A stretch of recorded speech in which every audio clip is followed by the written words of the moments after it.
ત્યારબાદ પછી કરશે ના થશે અને જીવન જરૂરિયાતની મિસાઇલ છે એ પણ બની થશે.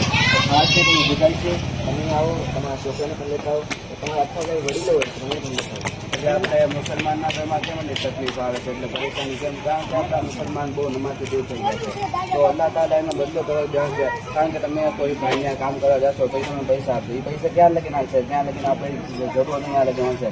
પણ જો તમે અલ્લાહનું કામ કરશો અલ્લાહને તમે રાજી કરશો તો અલ્લાહ તમને એ પૈસા આપશે કે કોઈ દી પૂરા નહીં થાય. તો તમે જરૂર કોશિશ કરજો આજે નમાઝમાં આવવાની. પછી પ્રોગ્રામ તમને છે આજે તે મુસ્લામ સાહેબ શીખવાડશે તો તમને ખબર પડશે કે ભાઈ આપણે નમાઝ પડ્યો તો એના શું શું કરવું પડે. નમાઝથી આપણે જો લગાવ લાગવો હોય તેના શું શું કરવું પડે. તો તમે આ બાપુથી જો બોલે છે બાપુ. અસ્સલામ વાલેકુમ દાદા. આજ તમે તમારથી ગુજારિશ છે કે તમે છે ને આજ ખાસ કરીને નમાઝમાં આવજો.